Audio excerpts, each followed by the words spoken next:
Boa noite, Vitória. Boa noite, Tainara. Adriano já entrou aí. Boa noite, Felipe. Boa noite a todos, pessoal. Obrigado por estarem conosco. Essa é a segunda live da ATMEPRE. A primeira aconteceu na semana passada com a psicóloga Kátia. E hoje nós vamos conversar sobre preparação física com uma autoridade no assunto, que é o Adriano. Ele já está aqui conosco. Vamos colocá-lo ele aqui para a gente poder já conversar sobre o assunto.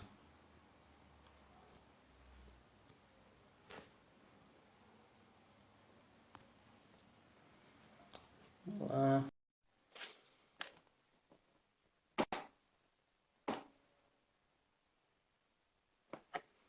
Estão aguardando aí. Obrigado, pessoal, por estarem conosco aqui no domingo. Natan, sempre nos acompanhando. Você tem que aparecer ali, tá? Dá uma olhadinha. E aí, Vinícius, tudo bom? Tudo bem? Tudo tranquilo? Tá me ouvindo bem? Tô ouvindo bem. Prazer revê-lo. Obrigado por ter aceitado o nosso convite. Imagina, o prazer é meu, é um prazer revê-lo também. Faz tanto tempo, né, que a gente não se vê É, também. eu tava fazendo as contas. Eu acho que pessoalmente a gente não se fala há mais de 15 anos. É, acho que foi 2007, é verdade, é. É, É, mais ou menos 14, mas os 15 cabelos anos. brancos estão aí nos dois. Mais em você. Com certeza. Muitos em função do ping-pong. Pô, Eu Adriano, não obrigado. sabia se chamar de ping-pong ou não. O Júnior tava me mandando chamar de ping-pong. Eu não sei se era para te provocar. Ah, o pessoal acha que provoca, mas não é não. É tranquilo, todo mundo aceita legal. Legal. Adriano, então, a nossa live hoje aqui é composta por espectadores que são atletas, técnicos de tênis de mesa, praticantes de lazer do tênis de mesa, enfim, familiares de atletas. E para começar, assim, eu queria conversar um pouquinho contigo sobre a tua trajetória rapidamente, assim. Você é de São Paulo, né? Isso. Bom, boa noite a todos e a todas, né? Não cumprimentei o pessoal que está assistindo aí, eu vi que tem bastante gente. Sim, eu nasci em São Paulo, fiz a minha graduação em Educação Física em São Paulo e a partir daí, depois eu me mudei para Florianópolis para fazer o meu mestrado. Eu fiquei de 2000 e, se não me engano, 2004, isso, 2004 até 2005 eu fiz meu mestrado morando em Florianópolis. E aí, nesse meio tempo do mestrado, eu dei aula na Unisul e lá no IELUSC, né, onde eu te conheci. Certo. E aí, depois disso, eu voltei para São Paulo. Mas tudo bem, pode falar. Aí, por incrível que pareça, nós temos vários amigos em comum de Joinville, mas você me deu aula na Unisul. Ah, é? É, Ah, bom. Ah, é verdade, eu estou lembrando, é verdade, é verdade. Ah, mas vamos é. lá. É, porque Aí na depois, verdade, a lembrança que eu tenho é a gente no Super Pizza, né? É verdade. Agora que você falando, eu lembrei que você ia para Joinville, mas na verdade você era de Florianópolis. A gente vivia ali na ponte terrestre, né? Florianópolis, Joinville. isso. Adriano, e aí o teu doutorado é na USP. Aí eu terminei o mestrado, né? Assim, em 2005, aí fiquei acho que 6 meses sem estar fazendo nada, só dando aula ali na Unisul. Eu morei em Balneário Camboriú, então eu dava aula na Unisul, e no IELUSC, então eu ficava viajando ali na 101, né? E aí em 2006, final de 2006, eu entrei no doutorado na USP. Mas eu continuei morando em Balneário no início. Aí depois eu mudei para Joinville para ficar mais fácil, se é que pode chamar assim a logística, né? E aí eu só fiquei dando aula no IELUSC. Então eu dava aula no IELUSC de quinta, sexta e sábado e fazia o doutorado, fazia as coisas do doutorado até quinta de manhã em São Paulo. Então eu ficava São Paulo, Joinville, São Paulo, Joinville. Foi assim que eu fiz meu doutorado. Certo. E o teu doutorado é em... O meu doutorado chama é em educação física, né, a grande área, e a área de concentração é biodinâmica do movimento humano, né? Que é muito parecido com o do mestrado, que é ciências do movimento humano. E aí a especificidade do meu mestrado, doutorado, foi na área de nutrição esportiva e desempenho. Bacana. E aí, eu vi que teu pós-doutorado é na Austrália, né? Você morou lá?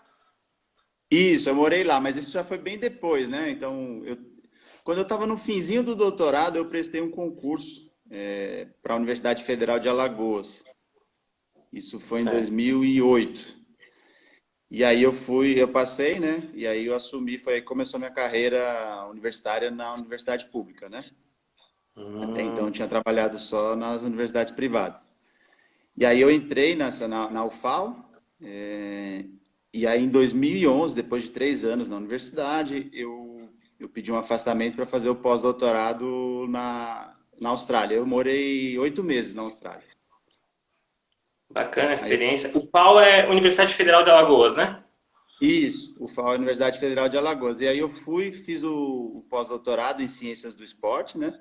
Na Victoria University, né? Que é uma universidade que fica em Melbourne, no sul da Austrália. E aí eu fiquei 8 meses, depois eu voltei para o UFAL, né? Depois que acabou meu afastamento, eu voltei e continuei minha carreira na universidade. Certo. E hoje tu continuas atuando na Federal de Alagoas? Não, aí eu ainda mudei 2 vezes. Em 2013, eu fui para a Universidade Federal de Pernambuco. Aí eu fiquei 3 anos na Universidade Federal de Pernambuco, né? A gente tinha um projeto lá de internacionalização da universidade, de um campus do interior, numa cidade chamada Vitória de Santo Antão. Eu fiquei 3 anos lá. E aí a ideia foi que a gente pudesse fazer pesquisa de ponta, né?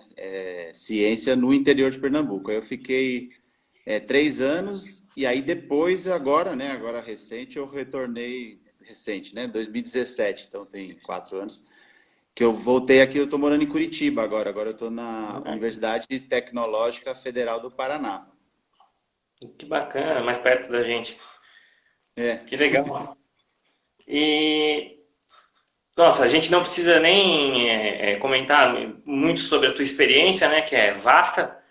E diante disso, então, eu queria começar te perguntando, de uma forma bem geral, né, qual que é... A gente fala muito em preparação física, né, no esporte. Ah, preparação física, tem que se preparar fisicamente, tem que ter, né? E o que é essa preparação?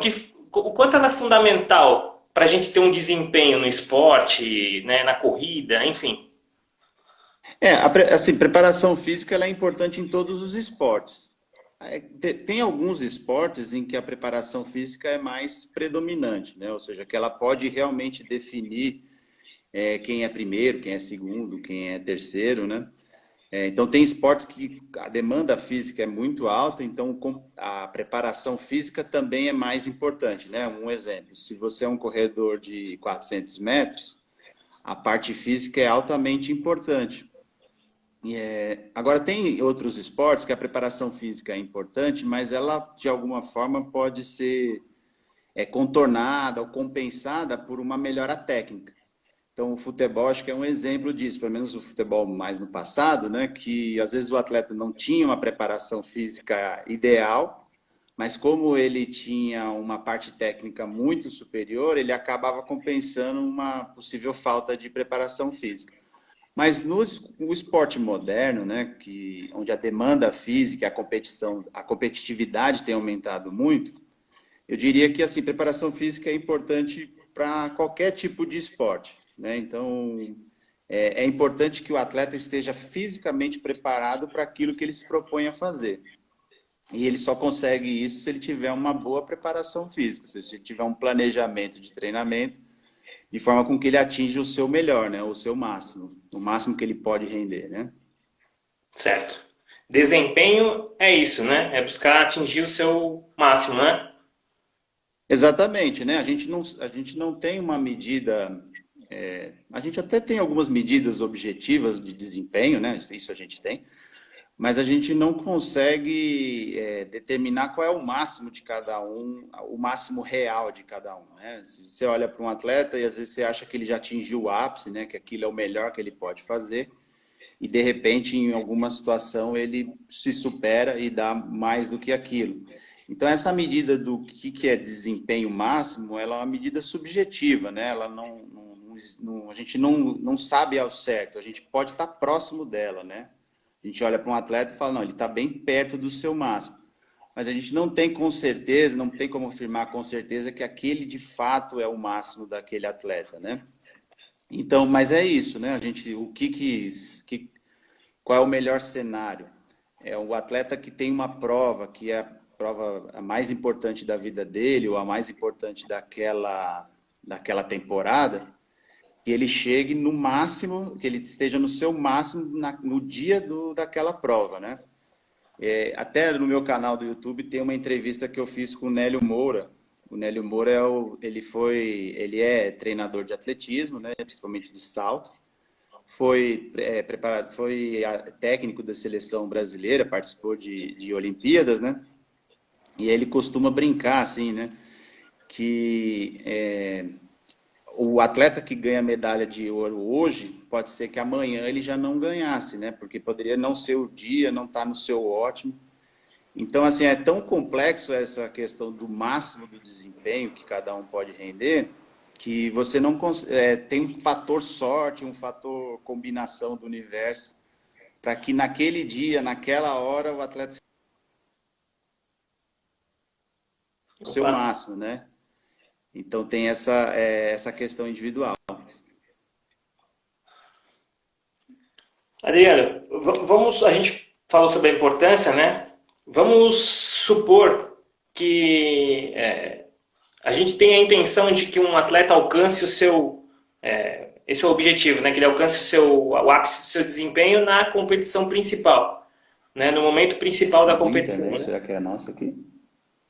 Tô dando umas travadas. Oi? Tá me ouvindo? Tô ouvindo, deu uma cortada, mas eu tô ouvindo. Tá, vou repetir. O objetivo no esporte, principalmente de rendimento, né, é que o atleta atinja o seu ápice de desempenho no momento principal da competição, né? Na sua partida mais importante ou na sua competição mais importante, né? Vamos supor que a gente começasse agora a fazer um planejamento para isso, para um atleta, para uma equipe, né? Quais são os requisitos que um técnico ou uma comissão, quando ela for fazer esse planejamento, o que ela precisa se preocupar para fazer esse planejamento da preparação física para atingir o seu objetivo? Essa é uma questão bem interessante, né? Porque a gente vai inevitavelmente cair em periodização, né? Modelos de periodização, de treinamento. E aí a gente cai numa seara que é o que é esse treinamento e como é que funciona, né? O treinamento ele é composto de duas coisas, e acho que nas aulas com vocês eu falava isso, né?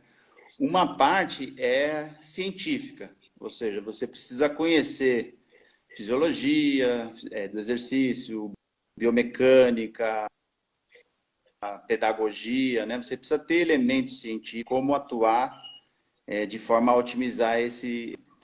Uma outra parte é o que a gente chama de meio artístico, né? Uma coisa subjetiva que não se ensina e que é muito particular de cada modalidade de esporte. Então, acho que é um erro a gente imaginar que existe uma receita, algo pronto, e que exista um modelo ideal a ser aplicado sempre. Então, vai variar muito de que esporte nós estamos falando. Então, acho que o primeiro passo que se tem é mergulhar de cabeça naquele esporte que você é preparador, né? Então, você conhecer o esporte, não só em termos científicos, né? Ou seja, o que existe em termos de fisiologia, biomecânica, avaliação física naquele esporte, mas também ser um bom observador, né? De como que funciona o esporte, quais são as características do seu atleta, da sua equipe, da competição em si. Então, ser um conhecedor profundo daquele esporte. E aí, a partir disso, você consegue escolher modelos que já tem, né, na literatura de periodização. Então, sei lá, vou dar alguns exemplos, né? Tem a periodização do Matveev, né? É uma periodização que, em alguns casos, funciona bem. Por exemplo, se você está preparando um corredor, um nadador, em que essa pessoa tem uma ou duas competições no ano mais importante. Mas talvez não funcione bem para quem trabalha com esportes acíclicos, esportes que tenha muitas competições ao longo do ano, né? Então talvez você tenha que escolher um outro modelo de periodização. Você continua me ouvindo? Tô ouvindo, tá travando a imagem, mas tô te ouvindo. Tá. Então acho que daqui... Acho que é a tua. Agora travou. Vamos aguardar. Pessoal, podem fazer perguntas. A gente está aqui. Vamos esperar Acho aqui. que eu Agora voltei voltou. aqui. Voltou. Tá me ouvindo agora? Agora sim, pode Ah, continuar. desculpa. Não, eu estava falando, né, que depende. Então, você vai ter modelos de periodização que são específicos para cada esporte. Mas não existe uma regra, né? Então, assim, esses modelos de periodização, eles também não são uma construção científica, assim. Não há um teste que mostra, olha, essa periodização é melhor que essa é melhor que essa, nessas circunstâncias. Não há um conhecimento científico nesse nível. Então, o que se tem é um grupo, você, uma pessoa, o treinador, ele escolher um modelo e ele fazer as adaptações que ele achar necessário ao longo do processo desse planejamento. Então, tem muita coisa de tentar esse processo, que é importante que quem está prescrevendo tenha essa liberdade, né, de não querer. Então, acho que o treinador tem que ter um pouco, tem que fazer as alterações que ele achar necessário. Deu uma picotada, mas Eu acho não que estou te vendo, deu para Vinícius. entender. Eu não Vamos estou lá. conseguindo te ver. Você tá me vendo, né? Mas eu não te vejo. Tô. E agora? Tudo bem? Se o pessoal puder dar um feedback aí, se tá, a minha imagem está parada, ou se é dele, para a gente poder continuar. Você tá me vendo? Eu tô te ouvindo, tô te vendo. Então, acho que é só você, que eu não te vejo. Mas tá me ouvindo? Tá uma bola aqui. Tô te ouvindo. Tá, então vamos continuar. Tá. O Adriano, agora que tu falou sobre planejamento, né, que é importante medir a questão científica, né, e também medir a questão mais subjetiva, mais de sensibilidade, né, de quem está fazendo, montando os... Estão me dizendo aqui que acho que é a tua internet, Adriano, que está picotando aí. Aqui a Márcia e a Tina estão dizendo que estão vendo nós dois. Tá me ouvindo agora? O pessoal está dizendo que está vendo nós dois. Vem.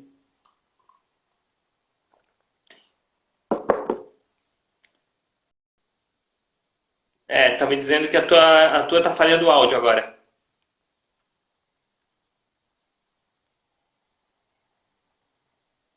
Quer tentar sair e entrar de novo?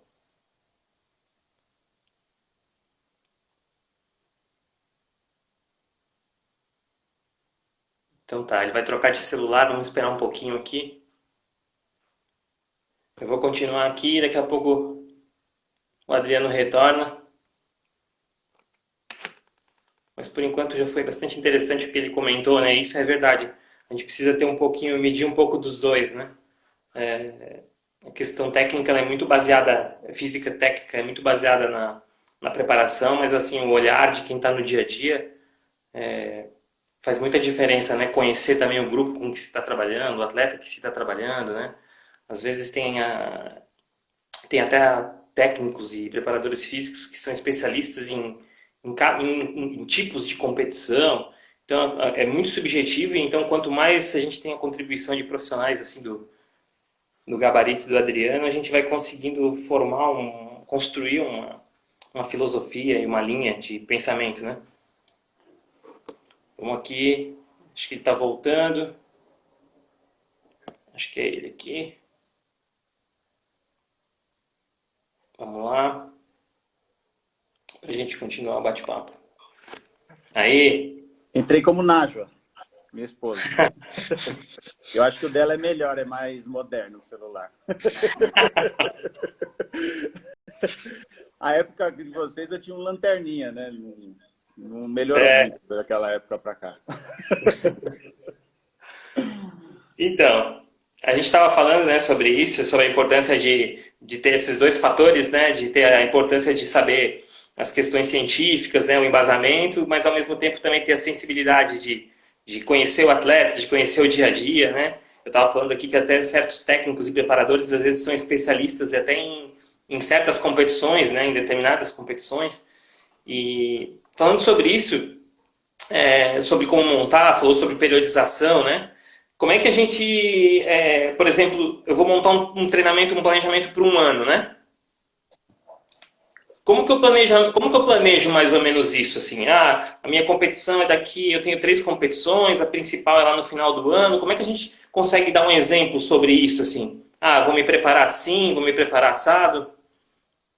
Então, aí, assim, a gente tem alguns modelos de periodização que podem ser utilizados, né?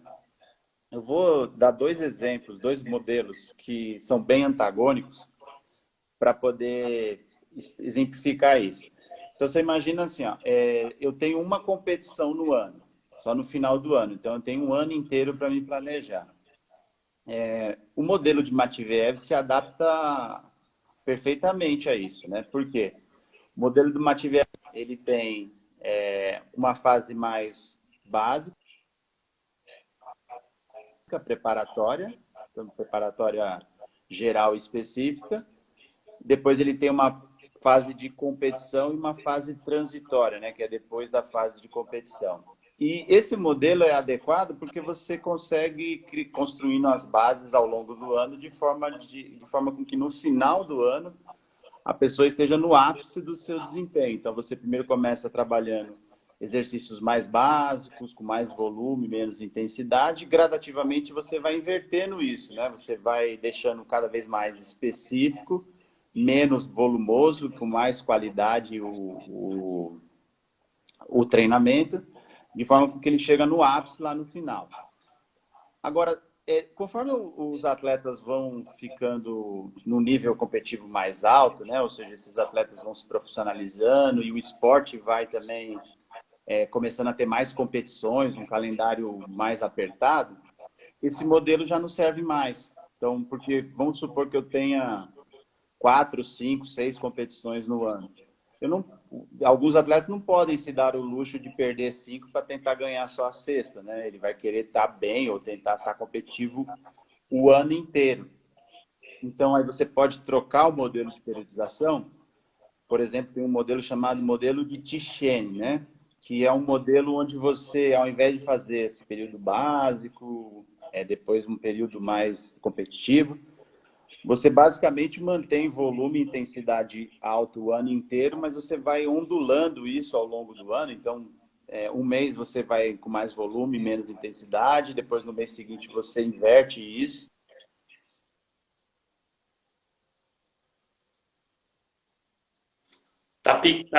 Sumiu um pouco o teu áudio. Voltou. Acho que a bateria. Voltou, pode continuar. Como que tá vendo a Tá dando 10%. Espera aí que eu vi a bateria aqui que tá... Tá, agora tava legal. Só que a gente não consegue ver quanto que tem. Dá uma olhada aqui. E aí? Eu aqui na bateria. Não dá para ver aqui. Próxima live vai ser sobre tecnologia.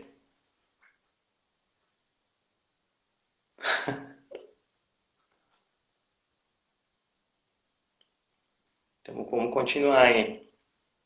Vamos aguardar. Eu acho que esse modelo que ele citou, né, não... Não, tá travado.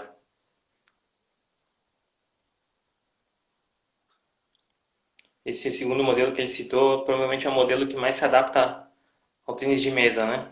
A gente tem competições ao longo do campeonato, ao longo do ano, e não pode se dar o luxo de perder de perder várias para ganhar uma, né? Vocês estão me vendo, gente? Não?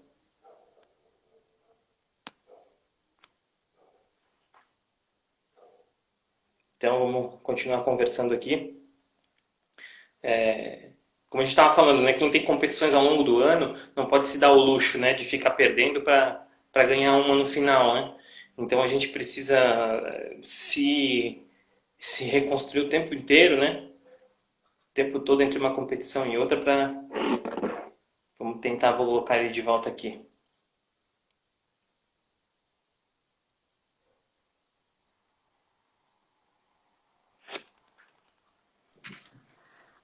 Agora sim, tudo certo, agora está na tomada.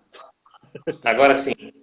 Desbugou da tomada, a gente não percebeu, por isso que estava cortando. Desculpa, Vinícius, onde a gente Tranquilo, vamos lá. A gente estava falando dos dois modelos, né? Do modelo do Tichene, né? Então, você vai ter alguns modelos que se adequam melhor a esse tipo de atleta que tem que competir várias vezes ao longo do ano. Então, assim, não existe uma receita, um modelo único que você consiga aplicar para todos os atletas. Por isso que é importante entender quais são os modelos existentes, quais deles se adapta melhor ao esporte que você está realizando e, além disso, quais se adaptam melhor ao tipo de atleta que você tem. Porque pode ser que tenha atletas que se adaptem melhor a um tipo de modelo do que em outro. Isso cria uma situação bastante de tentativa e erro mesmo, ou seja, você vai ter que tentar, se o modelo não funcionar, você tem que tentar outro modelo, e eu diria até que às vezes você tem que criar o seu próprio modelo. E aí vem uma questão da teoria do treinamento. Esses modelos, eles são derivados das experiências que aqueles treinadores tiveram nos esportes que eles prescreviam, né? E tem uma característica cultural ali embutida. Então, por exemplo, o modelo do Matveev é uma construção feita de um lugar muito frio, que era na Rússia. Então, num período onde você não tinha... o inverno era muito rigoroso, então, como era aplicado para atletas que faziam seus treinamentos ao ar livre, obrigatoriamente esses atletas teriam que treinar em ginásio, e aí em ginásio limitava o treinamento, então esse treinamento tinha que ser mais básico, daí vem aquela fase preparatória básica, específica. Então, num país onde não tenha isso, ou num esporte onde é genuinamente indoor, perde o sentido você ficar também só copiando os modelos. Então, assim, esses modelos existentes, eles servem de base, né, de como montar um planejamento, mas é provável também que você tenha que construir coisa sua no meio ali, né? Então, resumindo, é mais ou menos isso. A gente, dependendo da modalidade, dependendo do ciclo de competições que tem no período, a gente vai tentar encontrar um modelo que mais se aproxime desse esporte, do planejamento, e também incluindo ali uma pitada de dose pessoal também, de feeling, né? De perceber no dia a dia o que está acontecendo e aí dar uma personalização para esse treinamento, né?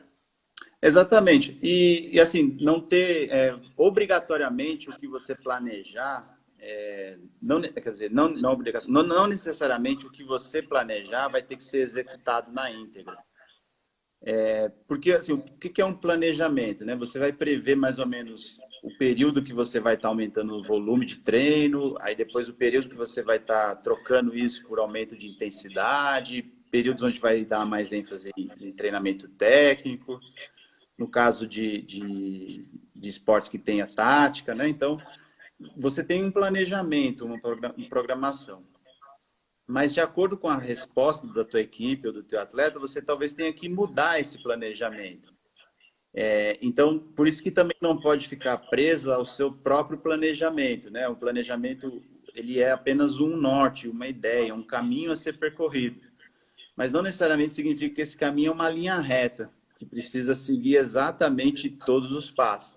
Um exemplo do dia a dia, né? Você planejou um treino super intenso, com altas cargas de treinamento, que vai demandar muita motivação do seu atleta.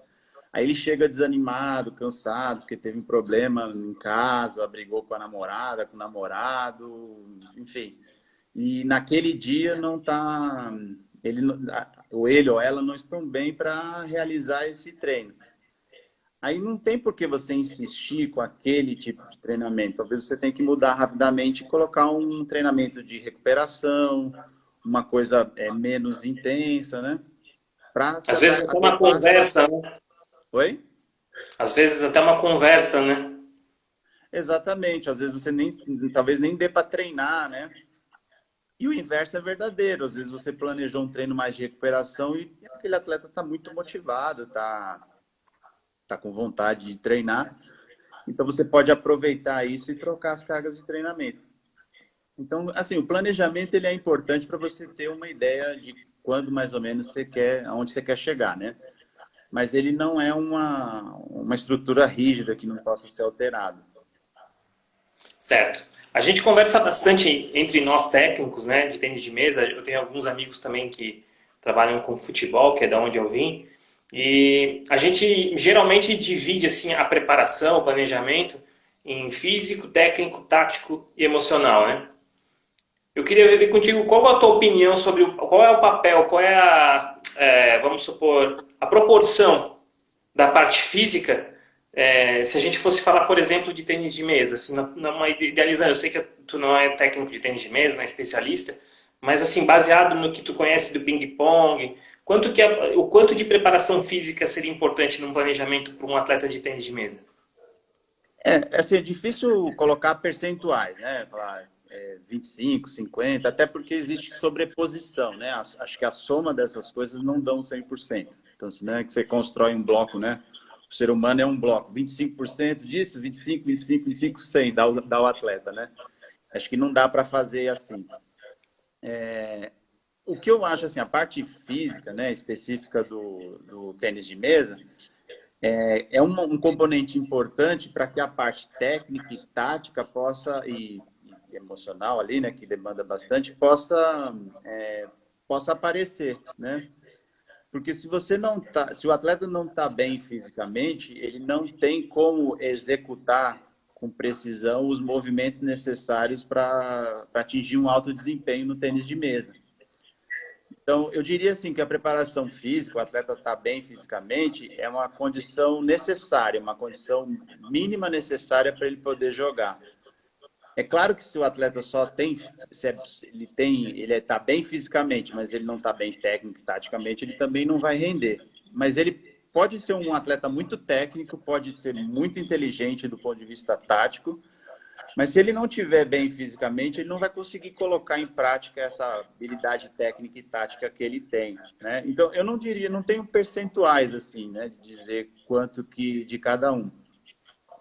Agora, o treinamento também, ele não necessariamente precisa ser compartimentalizado, assim, né? Você não precisa treinar, hoje é só treino técnico, hoje é só treino tático, hoje é só treino físico, né? Eu acho que existe uma tendência de o treinamento ser sempre muito mais próximo da partida ou da competição em si, né? No tênis de mesa, talvez eu não tenha a experiência necessária, mas se você pegar, por exemplo, o futebol, né? Se você olhar o histórico de preparação física no futebol, você vai ver que o futebol tinha treinos, né? Até tem um documentário interessante do Pelé, né, na Netflix. Você vai ver que a preparação física do futebol da década de 70 era uma preparação física militarizada, né? Ou seja, era voltada a uma preparação militar, de treinamento de força, flexão de braço, agachamento, né? Coisas voltadas muito a tentar ganhar força ali. E aí depois tinha a parte técnica e tática totalmente descolada. Se você trouxer isso no tempo para hoje a preparação física, ela envolve, os treinos físicos envolvem treinamento com bola, com campo reduzido, né, que aumenta a demanda fisiológica, e, ao mesmo tempo, não se separa de um treinamento técnico e tático. Então, também nesse contexto, assim, eu acho que no tênis de mesa também vai acabar coincidindo para isso, ou seja, você tentar treinar a parte física o mais próximo possível do jogo, né? Então, ao invés de fazer treinamento de força, de potência em locais diferentes, né? Tentar fazer numa sala de musculação, coisa assim, você tentar fazer movimentos que se aproximem o máximo possível do jogo, né? Então, acho que essa divisão também ela vai sumindo com o tempo, né? E, por exemplo, a gente está falando do tênis de mesa, né? Eu lembrei muito nas tuas aulas, eu sempre tenho isso na memória, né? Que eu fui conversar uma vez sobre o futsal, quando eu era técnico de futsal, e aí tu conversou comigo como se fosse uma pessoa que nunca tinha visto futsal, né? E aí me fez perguntas assim, tá, quanto mede uma quadra? Ah, ela mede 40 metros. Ah, beleza, então ele já não vai dar um pique maior do que 40 metros. E aí a gente ia montando, né? Ah, quantos piques de 40 metros ele faz a quadra toda durante o jogo? Ah, nenhum. E aí a gente ia se baseando nisso para se aproximar mais da realidade do jogo, né? Eu acho que esse é o caminho mais fiel do treinamento, né? Exatamente, eu acho que assim, tem estudos que já fizeram isso, né? Mas a provocação aquele dia era para que a gente entendesse como se chega nisso. Então, vamos supor, não tem nada, nenhum estudo com tênis de mesa, né? Eu vou falar daqui a pouco, mas vamos imaginar que não tem. Então, o primeiro passo é você fazer uma espécie de scout do jogo, assim, tentar entender mais ou menos como que é o jogo. Então, eu vou lá filmar o jogo. Quanto dura um set, né? Nesse set, quanto eu tenho de esforço ali? O atleta realmente está trocando bola. Quanto tempo demora de uma troca de bola para outra, né? Então, se eu tenho esse scout, claro que isso vai mudar dependendo de quem é o adversário, de quem é, mas o esporte vai guardar uma característica, ele não vai ter uma característica distinta só porque mudou o adversário. Isso vai dar uma ideia de como você pode montar os seus treinamentos, né? Então, aí, falando especificamente do tênis de mesa, tem um pesquisador lá na Unesp de Rio Claro, Alessandro Zagato, é o nome dele, né? Ele foi orientando do Cláudio Gobato, esse é o trabalho de doutorado dele, hoje ele é professor lá também, né? E ele estudou tênis de mesa no doutorado dele.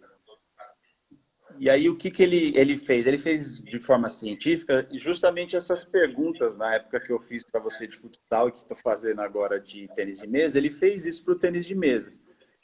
Então, o que ele notou?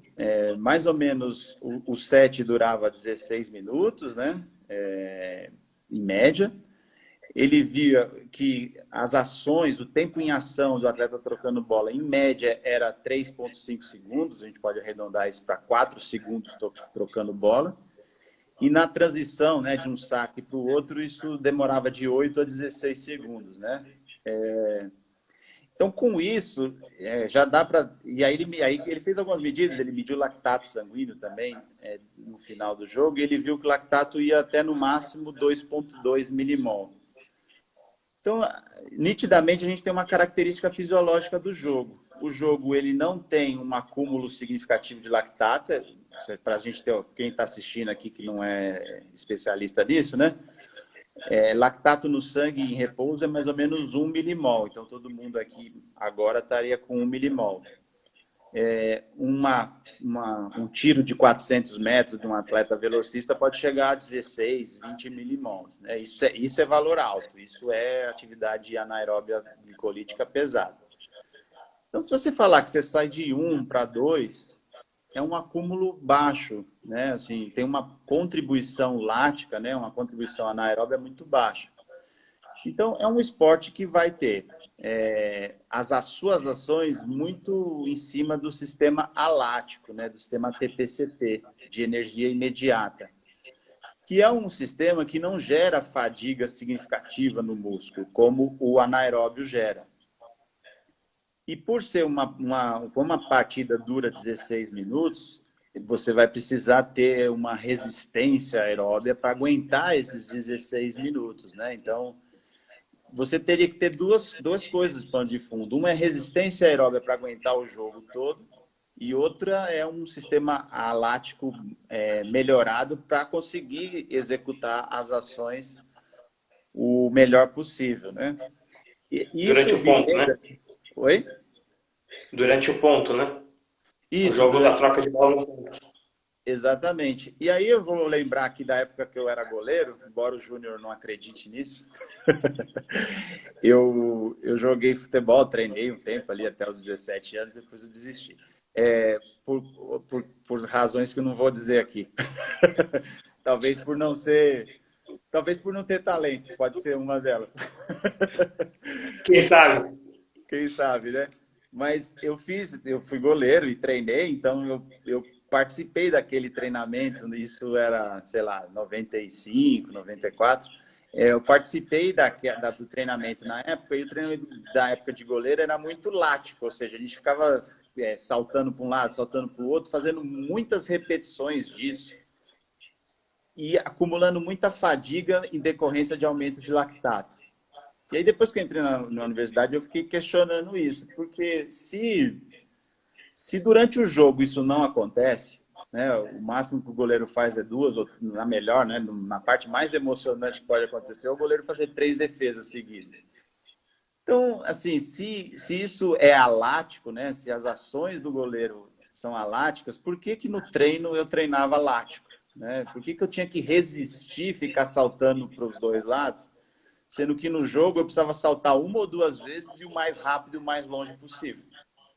Então, e aí a gente pode trazer esse mesmo pensamento para o tênis de mesa, né? Se o atleta ele golpeia lá 2, 3 vezes a bola e aí ele tem que golpear com força e precisão, faz sentido eu ficar treinando isso com muitas repetições de forma a acumular fadiga e desvirtuar do jogo, né? Então, esses são esses pensamentos que eu acho que precisa ter quando vai prescrever treinamento para qualquer esporte.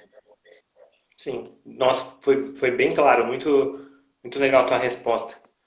A gente tava, assim, a gente deve levar em consideração também o perfil, né? Homem, mulher, adulto, idoso, criança, né? Tem alguma coisa, alguma característica assim mais gritante que a gente pode separar assim do adulto, do adolescente, da criança, que a gente tenha que levar, alguma característica que a gente tenha que levar em conta no planejamento da preparação física? Acho que sim, né? A gente tem que entender um pouco, não só o nível competitivo, né? Mas que fase da vida que se está prescrevendo. Então, começando ali das crianças e dos adolescentes, né? A transição de criança para adolescente, ela é uma transição não cronológica, né? Ou seja, não existe uma idade em que que todo mundo faça essa transição ao mesmo tempo. Sei que tu não vai estar imaginando, mas quando eu faço 18 anos, eu passo a ser adulto, né? Mas essa é uma definição do ponto de vista legal, né? Assim, do ponto de vista jurídico, não biológico. Então, em termos biológicos, a gente tem o marcador de transição de maturação é aquele estirão do crescimento, né? Quando a criança ela começa a acelerar o seu crescimento, ou seja, ela começa a crescer muito dentro de 1 ou 2 anos e junto com esse crescimento começam a vir sinais da transição de criança para adolescente, que é no caso dos meninos, né? Começa a nascer barba, começa a nascer pelo no rosto. Você pode fazer a análise pubiana, né? Que é o crescimento dos pelos dos pubis ou das axilas. No caso das meninas, isso é marcado pela primeira menstruação e aí começa o crescimento dos seios. Então, essa transição, ela vai variar de pessoa para pessoa. Ela não vai acontecer na mesma idade para todo mundo. Né? Então, eu, por exemplo, tive o meu estirão com 13 anos. Eu lembro até que na época estavam fazendo seleção para jogador de vôlei no Banespa. Então, além de goleiro, eu queria ser jogador de vôlei. E aí eu tinha 13 anos, e aí na chamada, assim, na época não tinha internet, era um jornal, né? Tava no jornal, assim, o Banespa recruta atletas para crianças que tenham 1,83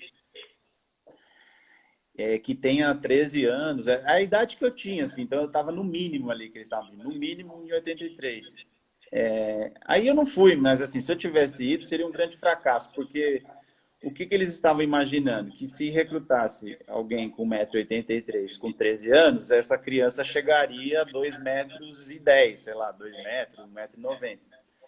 E não seria o caso. O que aconteceu foi que eu antecipei, eu tive um estirão muito cedo. Com 13 anos eu já tinha completado o meu estirão. E de 1,83 eu fiquei até hoje, né? Eu não saí de 1,83.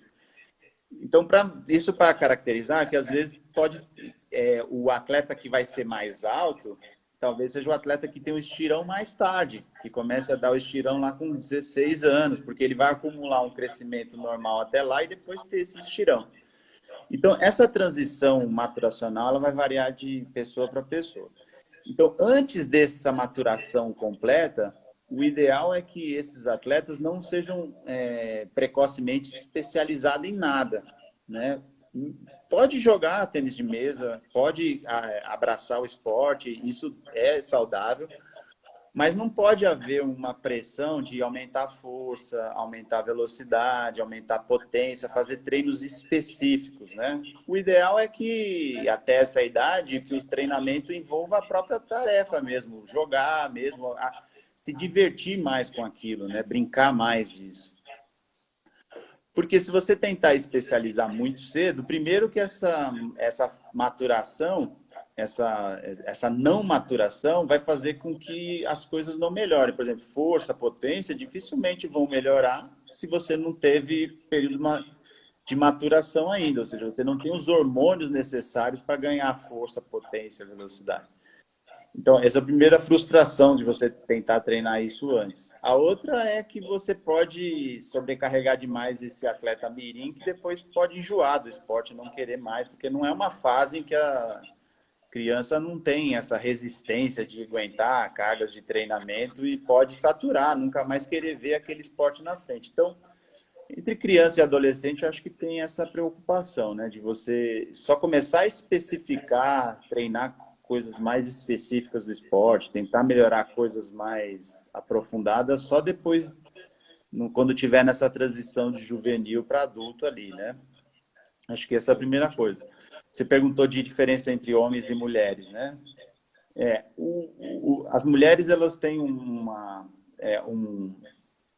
tem a questão do ciclo menstrual, que, de certa forma, modifica a responsividade ao treinamento, né? Então, o ciclo, bem resumido, né? O ciclo feminino, ele tem, se a gente pudesse, são 3 fases do ciclo. Fase folicular, que engloba nessa fase folicular o período menstrual, ou seja, o período do sangramento. Depois a gente tem a fase lútea, eu estou esquecendo aqui as fases folicular, lútea, lútea média e lútea, né? Então, você vai ter ali, durante esse ciclo menstrual, um período onde a responsividade ao treinamento vai ser menor. Então, por exemplo, no início da fase... agora fase folicular, fase ovulatória e fase lútea, né? Então, as mulheres, elas têm um desempenho melhor quando, nesse final da fase folicular, então, 3 ou 4 dias após o fim da menstruação, entrando na fase ovulatória e até o pedaço final da lútea, né? Aí, esse pedaço final da fase lútea e a nova entrada na fase folicular, que já começa a entrar no período pré-menstrual, que é onde tem aquelas alterações pré-menstruais, né? Esse é um período que as mulheres são menos responsivas ao treinamento. Então, o treinador tem que ter essa sensibilidade de montar as cargas de treinamento de forma com que as maiores cargas ou os maiores volumes de treino coincidam com a fase de melhor desempenho. E entender que em determinado período você vai ter que reduzir as cargas de treinamento, né? E um fenômeno interessante para quem trabalha com esporte coletivo é que não se sabe muito bem por quê, mas as meninas em clubes, elas acabam sincronizando a menstruação, né? Ou seja, é um negócio interessante, né? Então, você tem ali, você vai poder, não é tão problemático para trabalhar com a equipe se você tem essa sincronização, porque, obviamente, enlouqueceria qualquer um se você tivesse que montar um treino para cada menina, né? Então tem essa diferença de homens e mulheres, porque os homens não têm essa flutuação hormonal, então acaba tendo uma responsividade mais constante. Deixa eu te interromper, Adriano. Claro, claro. Deixa eu fazer uma pergunta. Porque, assim, no tênis de mesa, a média no Brasil de atletas federados é de 80% de masculino e 20% feminino. Mas o nosso clube, ele é bem peculiar. A gente tem quase 50% dos atletas composto por mulheres e meninas. E aí, agora, enquanto tu estavas falando, acho que é interessante a gente falar também sobre isso, porque assim, o período menstrual, ele pode coincidir também com a competição, né? Esse é um problema. Eu não, pode ser que eu seja impreciso aqui, né? Mas na conversa com o Nélio, com o Neilton é irmão do Nélio Moura, que foi o treinador da Mauro Imagem, né? E ele estava comentando, né, que se eu não me engano, foi nas Olimpíadas, quando a Maureen ganhou, ela menstruou no dia seguinte. Nossa! Então, poderia ser que, se ela tivesse menstruado no dia da prova, ela poderia ter perdido a competição. E ela ganhou ouro, né? Oi? E ela ganhou a medalha de ouro, né? Exatamente. Então, a gente vai cair naquele negócio que a gente estava conversando no início. É que o ganhar, ele está muito relacionado a uma conspiração de várias coisas. Não é só chegar bem treinado, bem preparado, né? Tem as variações do dia, as coisas que acontecem naquele dia e que isso tudo pode deferir. E no caso das mulheres, tem esse fator extra, né? Que se coincidir no período menstrual, pode ser que o desempenho ele fique pior.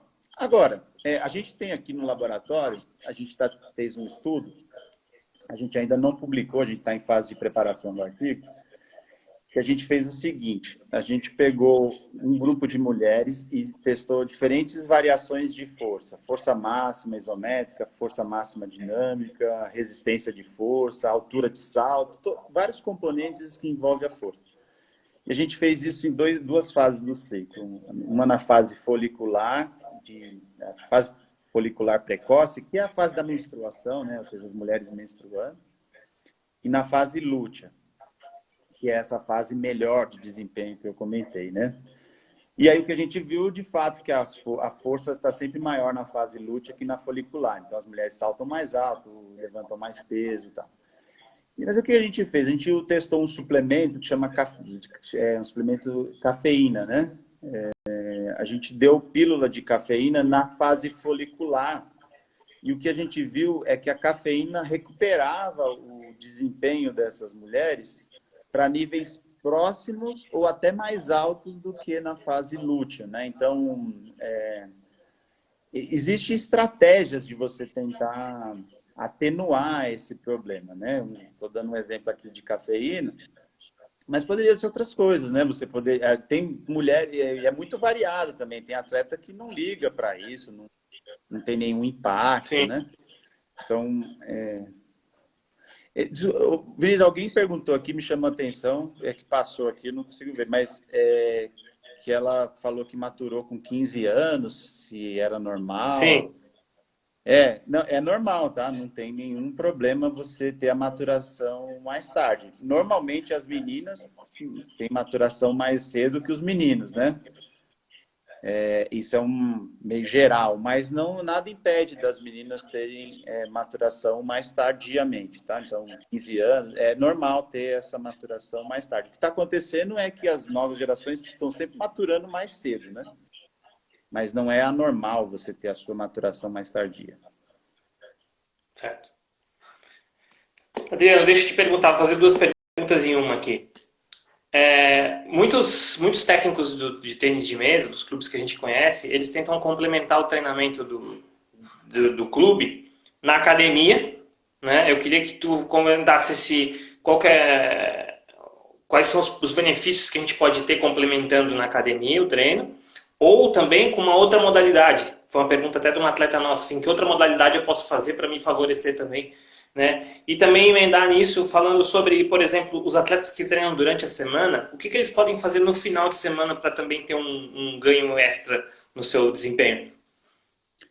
Tá, vamos lá. Acho que a questão da academia, né, o treino de musculação, é importante no ganho de força, principalmente você vai ganhar mais força e, eventualmente, se você programar o treino para isso, ganhar potência, né? Que são duas capacidades físicas importantes para o tênis de mesa, né? Força e, principalmente, potência.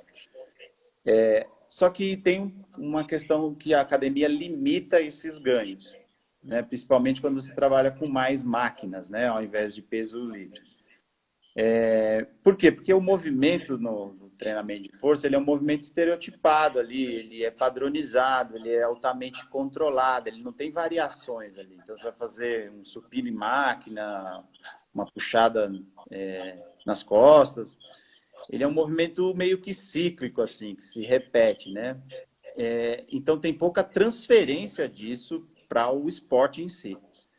Então, o que eu diria, numa fase mais inicial do treinamento, voltando de férias, você precisa ganhando, você vai dar uma ênfase maior ali no primeiro, segundo mês para ganhar força, esse treinamento ele funciona bem. Depois, é legal que você tente treinar a força imitando os movimentos do esporte específico, né? Posso estar falando muita besteira agora, mas sei lá, vou falar você jogar com tentar rebater com uma raquete mais pesada, ou tentar num crossover com peso, deixa eu ver se eu consigo mostrar assim, né? Você com crossover você conseguir simular ali os movimentos da raquete, para que você consiga aumentar a resistência para treinar a força, porque aí você vai treinar exatamente os músculos que vão ser recrutados durante o jogo, e no mesmo movimento que é feito durante o jogo. Então, essa transição é importante, né? Só fazer o treinamento de musculação tradicional, os ganhos são limitados. Você pode ter um ganho inicial, mas depois esses benefícios não se transferem, né? Certo. Então, para essa primeira pergunta. A outra, você tinha falado do que poderia ser feito no final de semana, né? Isso.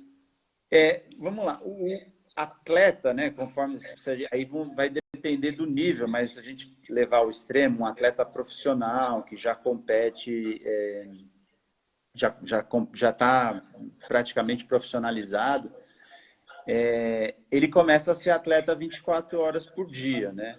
O que significa isso? Não significa que esse atleta não tenha vida social, que não possa levar uma vida perto da normalidade, mas esse atleta começa a ganhar responsabilidades, né? Ele não pode dormir tarde, ele não pode beber muito.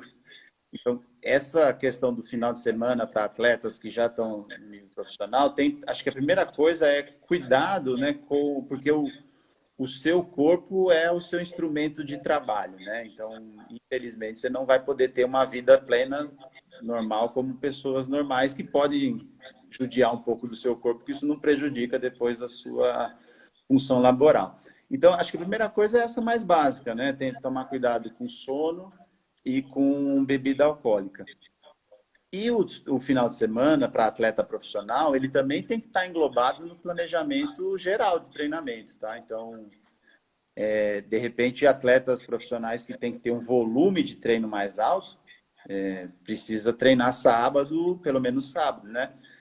E aí, normalmente, se faz o domingo de descanso, mas conforme vai atingindo níveis de excelência, vai ser obrigado a treinar sábado também. E, eventualmente, você tem que treinar 2 períodos, não só um período, né?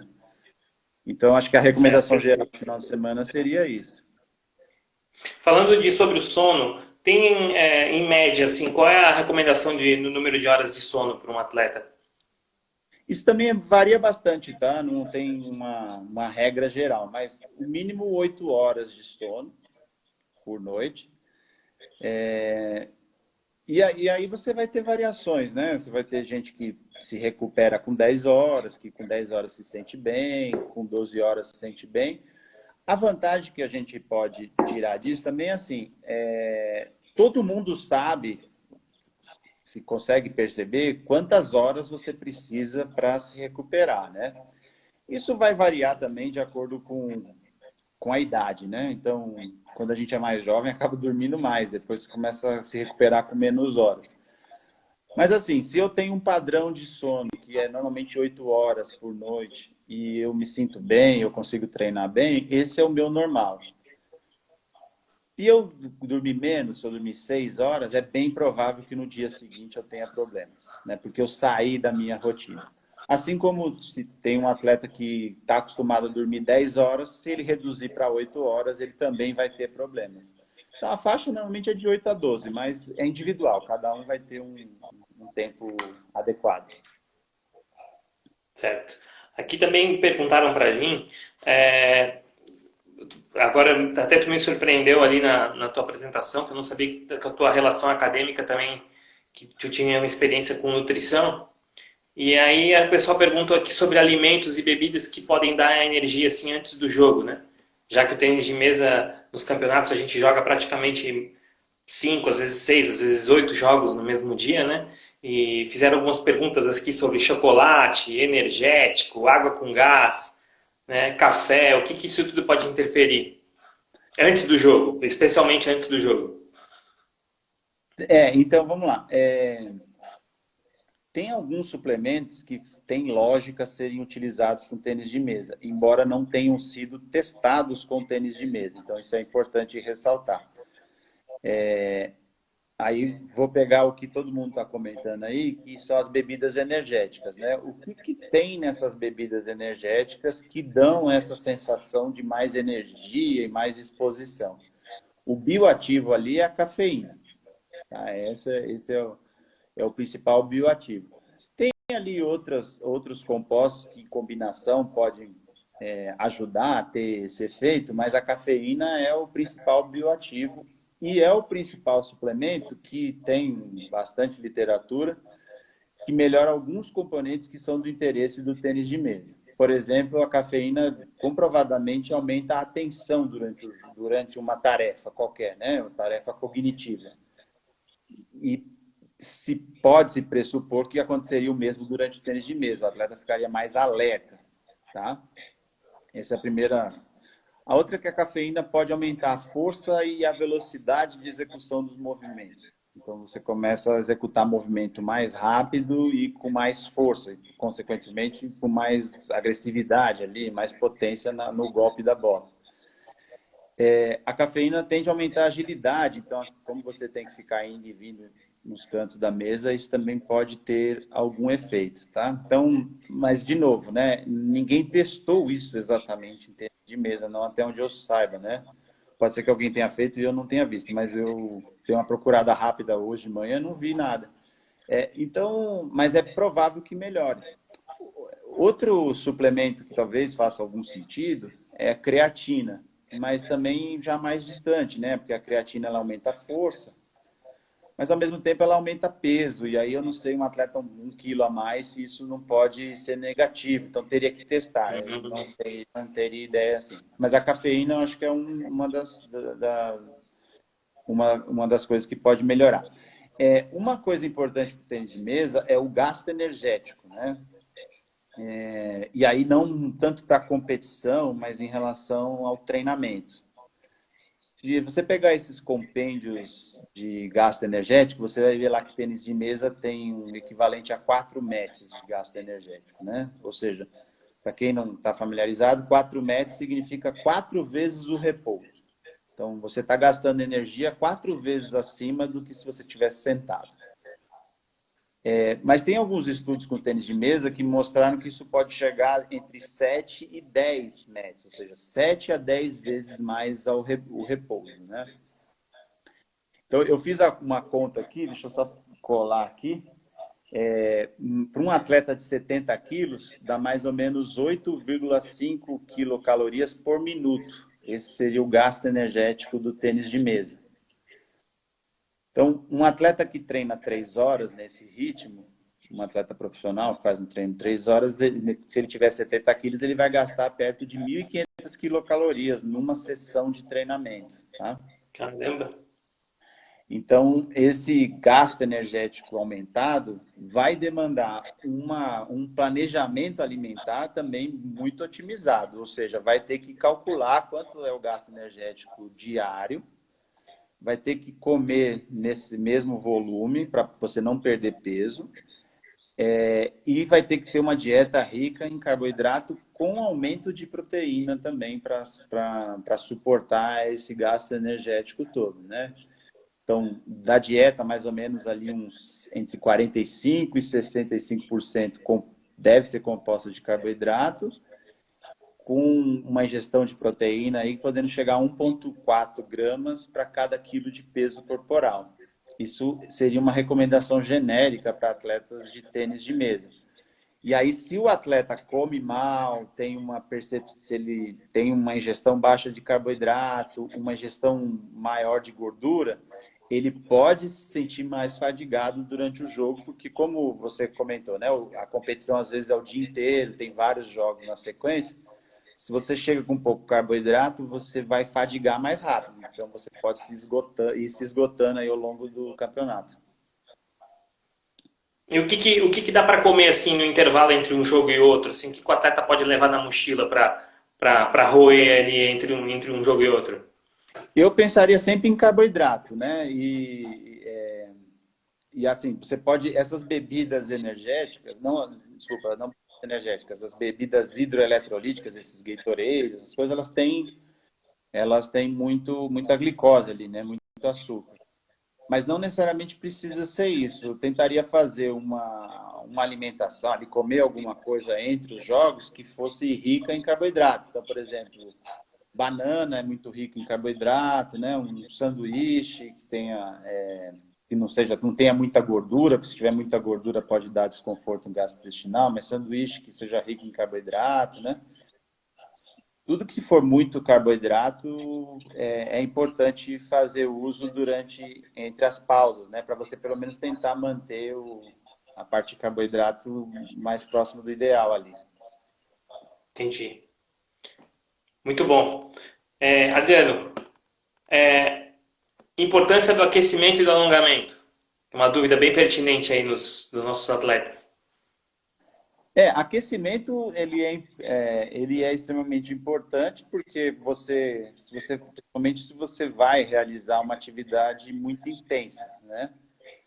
Então você não vai sair do repouso e ir direto para essa atividade intensa, porque tem um mito, não um mito, né? Mas tem evidências também de que se você fizer isso, você corre o risco de aumentar a chance de lesão, né? Se você sai do repouso e vai para uma atividade muito intensa do nada, assim, o risco de lesão aumenta.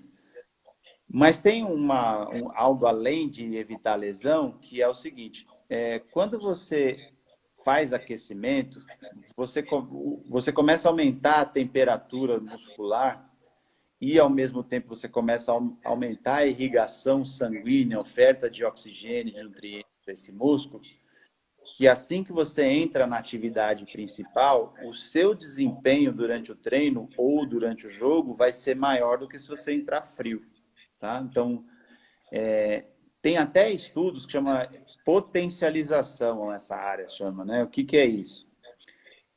Quando você faz uma atividade intensa antes de outra atividade intensa, a tendência é essa segunda atividade intensa ir melhor do que ela iria sem essa preparação prévia.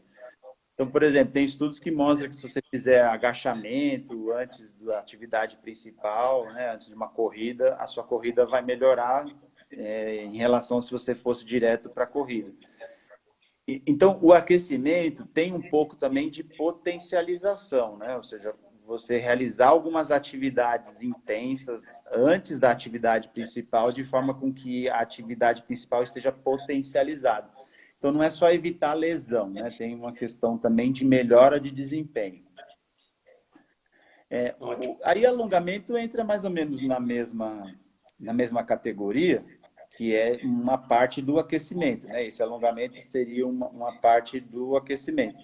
Tem que tomar só cuidado se estiver muito frio, para você não começar pelo alongamento, porque o músculo muito frio, você partir para o alongamento, ele pode lesionar ali, né? Então, O ideal é que se faça um aquecimento prévio mais generalizado, né? Uma corrida, uma pedalada, movimentos mais cíclicos, para depois fazer esse alongamento, uma forma de evitar, né, com que o alongamento seja lesivo. E algumas atividades, o alongamento pode ser prejudicial, né? Então, a gente fez um estudo, na verdade é um estudo do grupo do professor Rômulo Bertuzzi, lá de São Paulo, que eu colaborei. E aí o que ele mostrou, né? O que eles mostraram lá? Eles mostraram que se você fizer alongamento antes de uma corrida, no caso específico da corrida, o seu desempenho na corrida piora, porque a corrida tem um componente chama componente elástico, né? Que é como se fosse uma mola, né? Quando a gente pisa no chão, a gente age como uma mola. A gente pisa e aperta essa mola e essa mola ela usa essa energia para te jogar para frente. O alongamento deixa essa mola como se ela ficasse uma mola estragada, né? Uma mola com menos força, né? Menos a capacidade de estocar energia elástica e te jogar para frente. Mas isso é específico para a corrida, né? Então, no tênis de mesa eu não vejo nenhum problema em você fazer esse alongamento. Entendi. Muito bom. A gente estava falando ali também, deixa eu te perguntar, muitas vezes a gente vai jogar e a gente acaba levando umas cordas junto e os atletas pulam um pouco de corda antes de jogar, né? E a gente percebe assim porque assim, na semana passada a gente fez uma live com uma psicóloga e a gente aquecer também acaba favorecendo, diminuindo a ansiedade, né? Tem outros benefícios ali. E então, esse é um exemplo que pode favorecer, né? Levar uma corda junto antes do jogo ali em qualquer espaço, pular um pouco, aumentar ali, elevar a frequência cardíaca para entrar no jogo mais ligado, né? Exatamente, acho que assim você pode colocar vários componentes. Esse aquecimento não precisa ser um aquecimento engessado, clássico, só corrida, só pedalar, uma coisa desse tipo. Inclusive, eu acho que assim, o que você está relatando, esse pular corda, por você estar com algum trabalho ali de potência, né? Você tem que saltar, pode ser um agente que cause aquela potencialização que eu estava falando no início, né? Que você está colocando esse músculo para trabalhar numa frequência, assim, que vai melhorar na sequência a atividade principal. Então, não vejo nenhum problema, acho que é interessante, sim. Legal. Para finalizar essa parte e a gente começar a entrar na reta final da live, Adriano, qual é o erro mais comum dos profissionais quando eles planejam a preparação física de um atleta ou de uma equipe?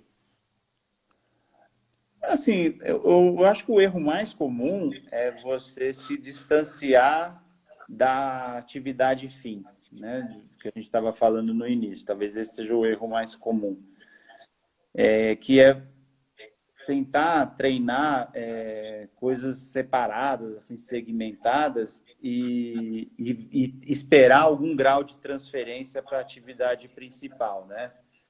Então, você tentar, sei lá, como atleta, como tênis de mesa, por exemplo, exige resistência aeróbica, porque tem que aguentar 16 minutos jogando, né? A frequência cardíaca média é perto de 80% do máximo. Então você fala, bom, então eu tenho que melhorar a resistência aeróbica e aí você vai correr meia hora, uma hora nessa frequência cardíaca máxima, porque você acha que isso é transferível. Só que se você olhar o tênis de mesa, são uns 16 minutos com mudança de direção, com movimentação, o que não tem nada a ver com essa corrida. Então, eu acho que o erro mais comum é tentar treinar os componentes físicos separados e esperar essa transferência. Talvez esse seja o erro mais comum que se tenha. O nosso amigo Pablo está perguntando aqui, exercícios de flexibilidade dinâmica e mobilidade articular seriam os mais apropriados? Isso. Boa noite, Pablo.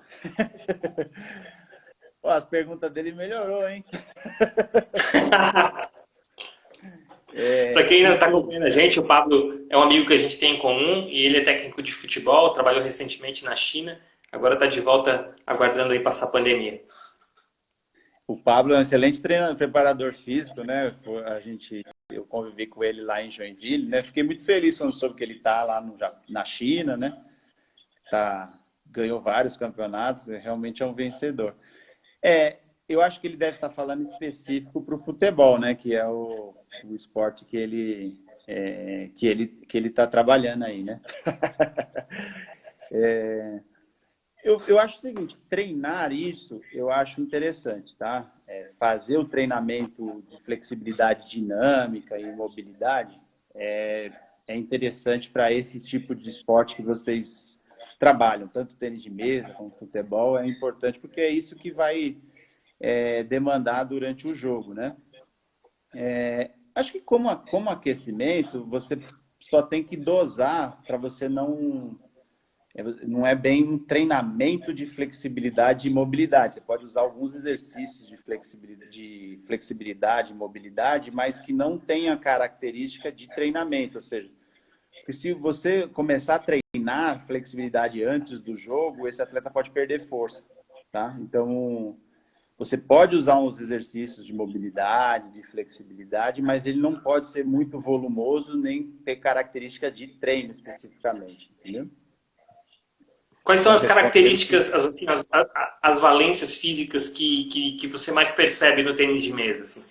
Agilidade, potência?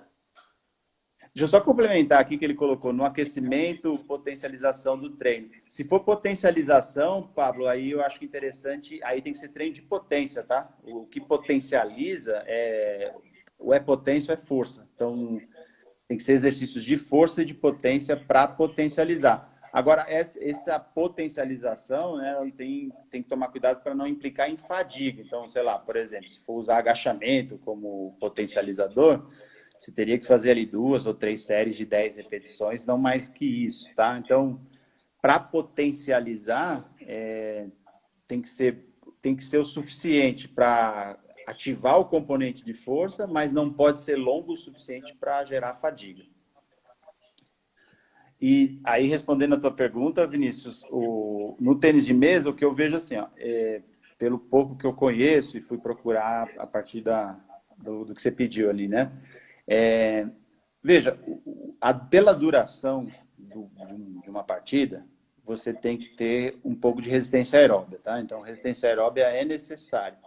Agora, é uma resistência aeróbia que tem que ser uma resistência aeróbia intensa, né? Ou seja, perto do segundo limiar ali, 80%, 90% da frequência cardíaca máxima. E de forma específica, como eu comentei, né? Não pode ser uma resistência aeróbia cíclica, simplesmente de corrida. Tem que ser uma resistência aeróbia treinada nos moldes da partida, tá? E aí vem o componente principal, né? Eu acho que o componente principal, pelas características do jogo, seria a agilidade, porque você tem que se movimentar rapidamente, mudar de direção, e potência, né? Você precisa ter potência nos seus movimentos para que você consiga chegar no local onde está a bola e também a potência dos membros superiores para também golpear essa bola com uma velocidade maior. Claro que essa potência não pode ser uma potência desmedida, né? Ela precisa ser uma potência que tenha direção também, né? Então, a potência que precisa ter direção. Então, precisão seria necessária. Então, eu vejo esses três como os principais no tênis de mesa. Mas a gente poderia complementar com flexibilidade, como o Pablo comentou, né? Flexibilidade dinâmica, que é necessário, porque você às vezes precisa esticar mais ali o movimento, tá? Legal. Então, para concluir, Adriano, acho que a live foi bem legal. Eu acho que foi muito rica. Amanhã, muita gente que deve estar assistindo provavelmente vai refletir sobre isso e depois pode usar essa live também como para consultar, né, para montar seus treinamentos, rever. E amanhã provavelmente também vou discutir com os nossos atletas, conversar com quem assistiu e sempre é muito rico porque daí no dia seguinte a gente consegue debater isso e aí acaba provocando também uma reflexão e aumentando o conhecimento dos nossos atletas também, né, deixando eles mais críticos. Tem alguma coisa que tu queres falar para complementar? Alguma coisa que talvez eu esqueci de te perguntar? Alguma coisa que geralmente tu achas que é importante também complementar? Não, eu não sei se passou alguma pergunta aqui. que eu vi aqui e não sei se... Deixa eu ver aqui.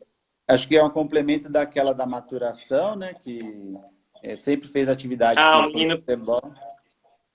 É Tui maturou Kish. tarde, né? É normal, tá? Pode ficar tranquilo mesmo se você fez atividade. Atividade física não interfere nessa maturação, assim. Então, não tem... Acho que teve uma Tem pergunta uma aqui. pergunta. Vamos ver Acho aqui. que É, acho você que é alguma passa... coisa. Bom, a gente já conversou os princípios mais importantes, né? Dos técnicos para o planejamento eficaz. Ah, sim. Quais são as características dos técnicos mais importantes? Aí, bom, assim, que eu acho que é difícil listar, né? O que precisa ter num técnico para ele ter sucesso, né? Ou técnico ou técnica. Eu acho que tem algumas questões assim que a gente precisa levar em consideração, né? Acho que a primeira delas, eu não sei, Vinícius, você pode me corrigir se eu estiver errado. O tênis de mesa talvez seja um esporte onde tem uma exigência do controle de peso, né? Acho que esse deve ser um fator. O atleta não pode estar muito pesado para poder jogar, né? Sim. Toda vez que isso está envolvido, né? Quase todos os esportes têm a questão do controle de peso. Existem estudos com isso, mas esses estudos são mais com ginástica artística, ginástica rítmica, onde o peso é ainda mais importante. E aí os técnicos que trabalham, principalmente com adolescentes, têm que tomar bastante cuidado para não é de má fé, obviamente, né? Mas quando a gente uma coisa é a gente falar para nós, a gente tá gordo, a gente precisa emagrecer, senão a gente não vai conseguir competir. Outra coisa é esse tipo de cobrança ser feita em pessoas, em adolescentes, onde é uma fase bem complexa, né? Então, tem muitos casos de bulimia, né, de anorexia que se desenvolvem em atletas e aí começa a ter baixa ingestão calórica e baixo rendimento no esporte por conta da cobrança vindo de técnicos e técnicas em relação ao peso corporal. Tá? Isso me chama um pouco a atenção, que acho que é uma característica que pode atrapalhar bastante a carreira de um atleta ou de uma atleta, né? Principalmente nessa fase mais crítica. Então, tomar um pouco de cuidado. Eu sei que às vezes não é de má fé, né? Mas às vezes você fala, pô, você está acima Sim. do peso, está acima do peso. E isso pode induzir a um comportamento doentio, né? De criar uma doença que pode atrapalhar o atleta muito mais do que ajudar. Acho que esse é um fator. Eu acho que técnico tem que ter uma compreensão genérica de vários aspectos, né? E eu acho que entender que cada atleta ele tem uma personalidade e uma forma de reagir ao comando, né? Então, isso eu acho que é um fator importante. Porque tem pessoas que se você falar manso, a pessoa não reage. Então, é a pessoa que precisa de um grito, né? Assim como tem atletas que é o oposto, né? Se você der um grito, você perde o atleta. Então, isso eu aprendi gerenciando, não atletas, né? Assim, mas gerenciando pessoas, né? Tenho uma experiência com gestão de pessoas que me fez levar a esse entendimento, assim, de que cada atleta precisa de um estímulo específico. E o estímulo genérico pode não ser suficiente. Eu acho que é isso. Talvez um pouco assim a capacidade de gestão, né? Eu acho que o técnico vai centralizar ali, ele precisa aprender a gerenciar pessoas, né? Já que ele vai gerenciar atletas, ele vai gerenciar a comissão técnica, outros profissionais, ele precisa aprender a conversar com o nutricionista, precisa aprender a conversar com o médico, com o fisioterapeuta. E essa intersecção de profissões é um negócio também complexo, porque para você conversar, você precisa entender um pouco da área do outro. Não precisa entender tudo, não necessariamente você precisa entender tudo, porque se você entendesse tudo, você não precisaria da outra pessoa. Mas para fazer a ponte da conversa, você precisa entender um pouquinho de nutrição, um pouquinho de como funciona a medicina do esporte, como é que funciona a fisioterapia, para você conseguir manter um diálogo. Eu acho que seriam essas três, assim, que me veio à cabeça agora. Muito bacana. Muito importante essa percepção. Bom, mais alguma coisa para complementar, Adriano, sobre os aspectos sobre a preparação física, a importância dela no desempenho?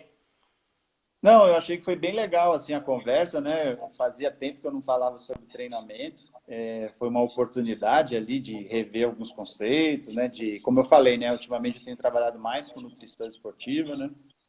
Mas é bem legal rever essa parte de treinamento, discutir essas questões. Achei muito, assim, sempre admirei muito o projeto que você construiu lá, né, no grupo de WhatsApp. A gente sempre vê você postando coisas, né? E acho que é um projeto muito interessante, feito com muito amor e carinho. E acho que essa talvez essa seja a principal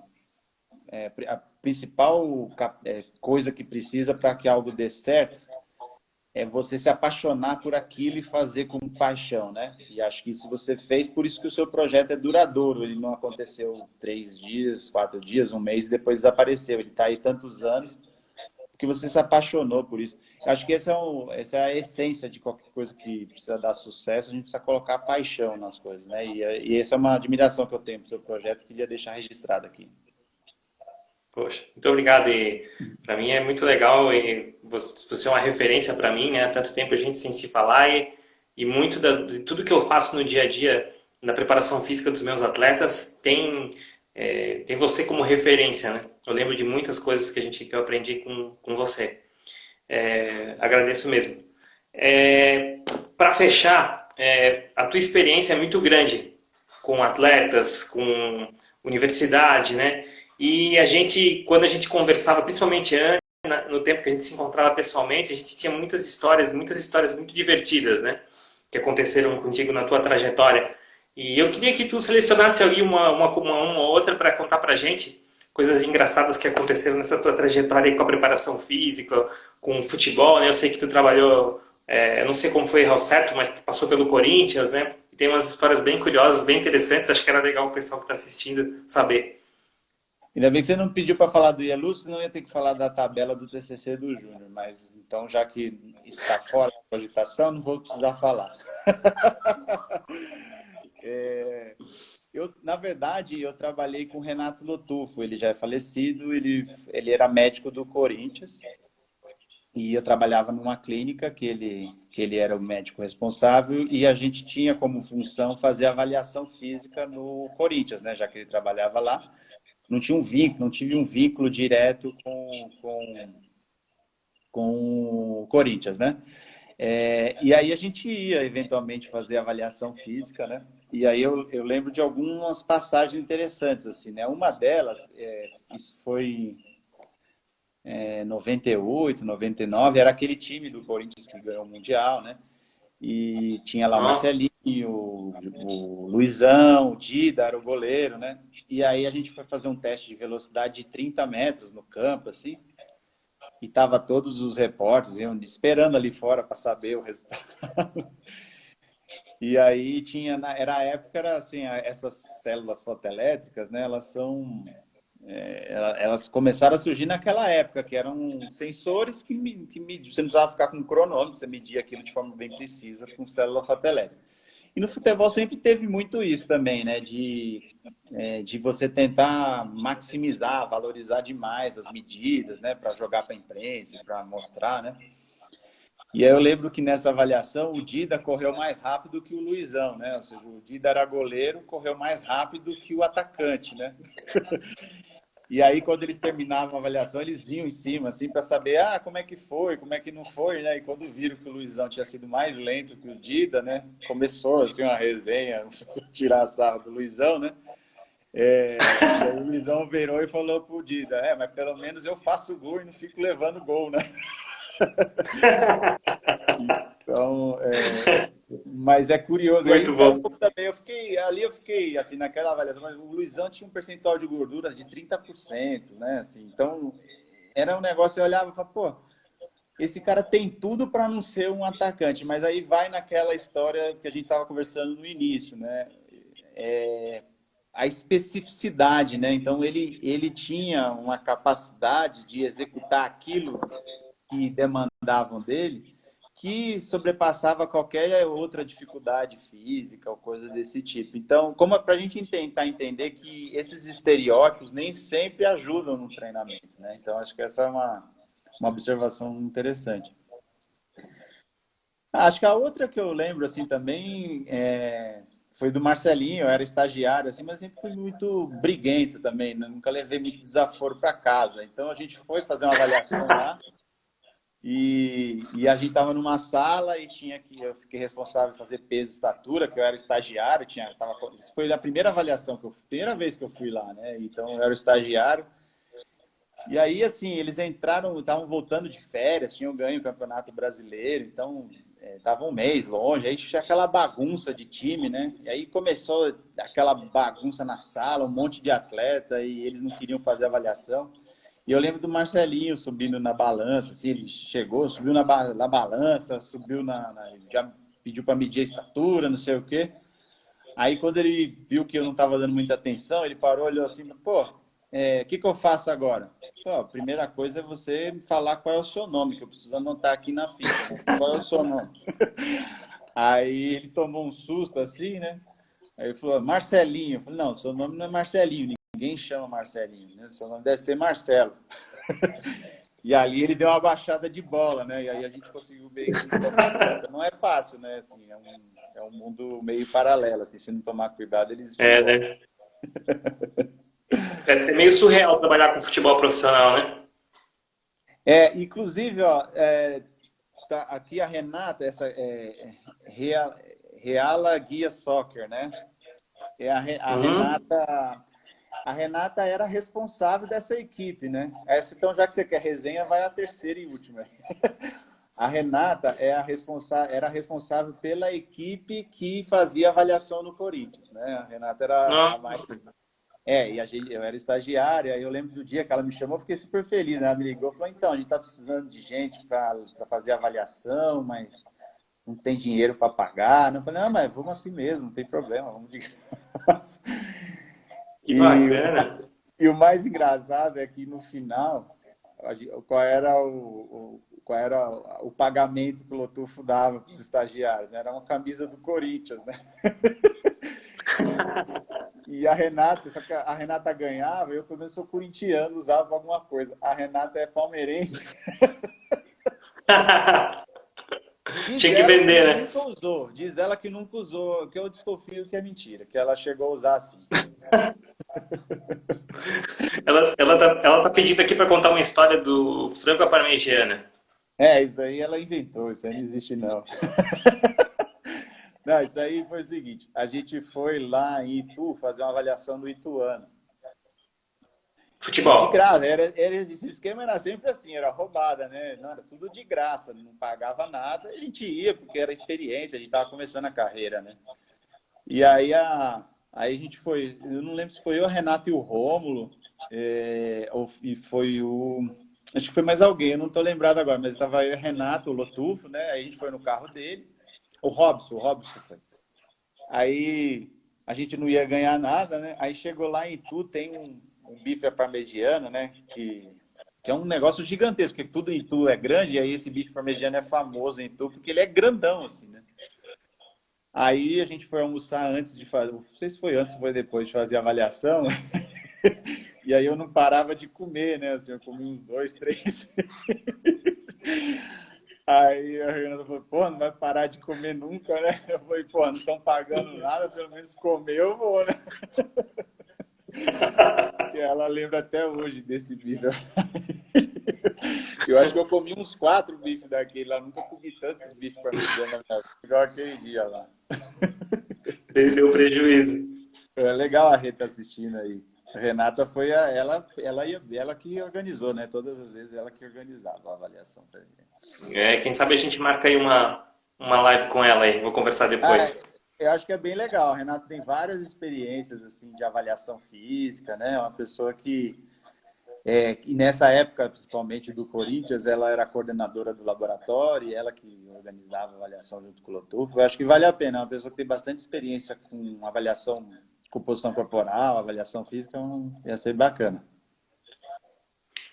Adriano, eu tenho uma história contigo E eu queria saber se me autoriza a contar, não sei se tu lembra.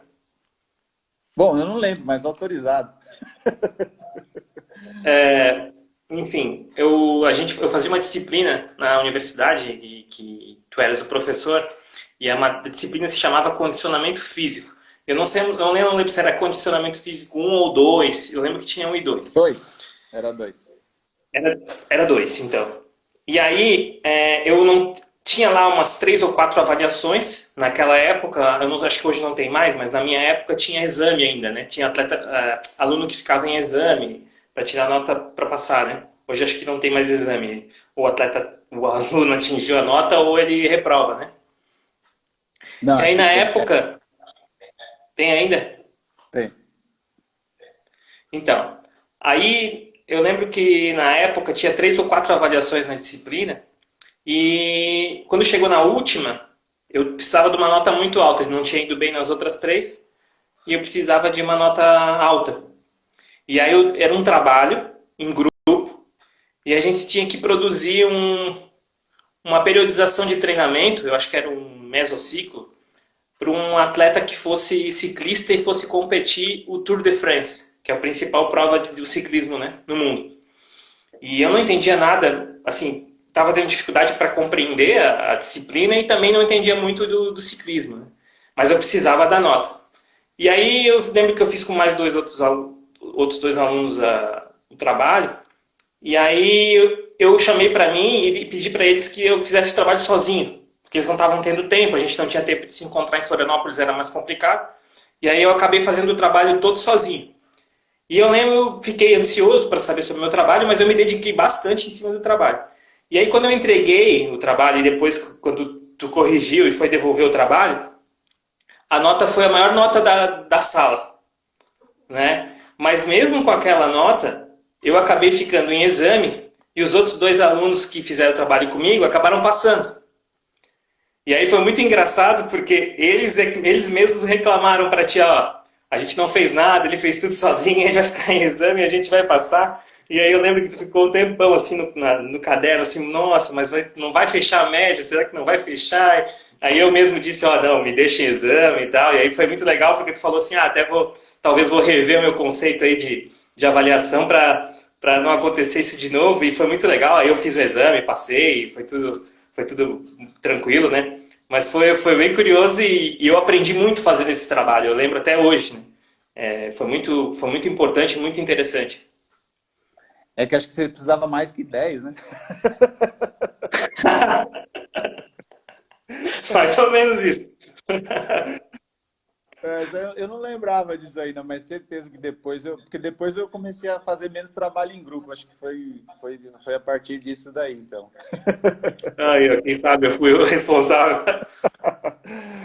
Mas legal, foi uma época boa aquela, viu? Eu tenho boas recordações, né?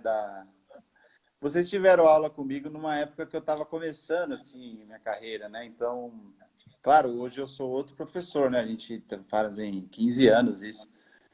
Mas tem vantagens e desvantagens da idade, né? Uma delas é que a aula, acho que hoje é um pouco mais... tem menos conteúdo, é uma aula mais limpa hoje, né? Mas naquela época vocês me pegavam ainda, eu tinha uma vontade, assim, eu estava no início, né? Então, eu preparava também muito bem as aulas, a gente tinha uma motivação. Foi uma época boa, eu aprendi muito ali, né? O IELUSC e a Unisul foram também 2 escolas para mim. Porque eu comecei a dar aula, eu dei um semestre de aula em São Paulo só, mas para onde eu realmente dei aula, assim, que eu acho que eu decolei, foi na Unisul e no IELUSC, né? Foi quando eu fiquei mais tempo ali, eu fiquei 2 anos na Unisul e 3 no IELUSC.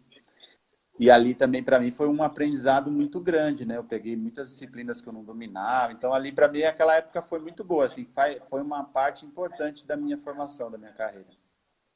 E vocês Muito legal também. fizeram parte, né? O Pablo está aí assistindo também. Era muito legal. É. Principalmente que acho que a parte mais legal é que isso você viveu menos, né? Porque você não ia tanto para Joinville. Mas a gente, lá em Joinville, como eu dormia na universidade, né? Porque tinha que dar aula no dia seguinte. Então, a gente sempre, depois que acabava a aula, ia comer sanduíche ali, a gente ficava conversando, e aí vocês eram muito curiosos, né, queriam saber muita coisa, então a gente acabava Metade falando mal dos outros e a outra metade a gente realmente discutindo coisas que importavam.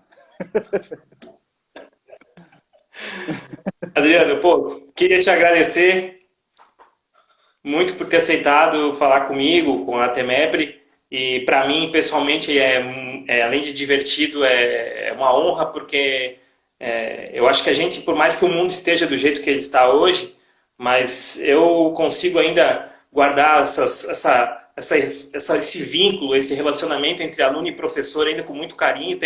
Por mais que a gente não tenha não tido tantas disciplinas contigo, mas muito, como eu repito, muito do que eu aplico hoje no meu trabalho, no meu treinamento, tem muito do que eu aprendi contigo naquela época, e posso falar de coração que tu é uma referência no meu trabalho, e indico para todos que quiserem conhecer o trabalho. Tem um canal no YouTube também do Adriano. Ele é um profissional incrível. Obrigado por ter aceitado.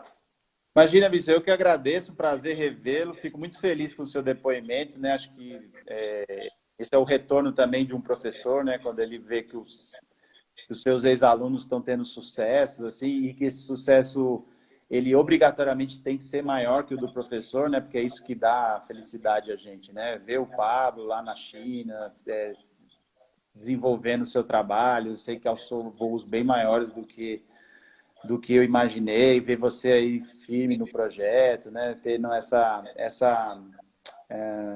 esse destaque profissional, né? Sendo a referência no que vocês escolheram fazer, para o professor é bastante gratificante.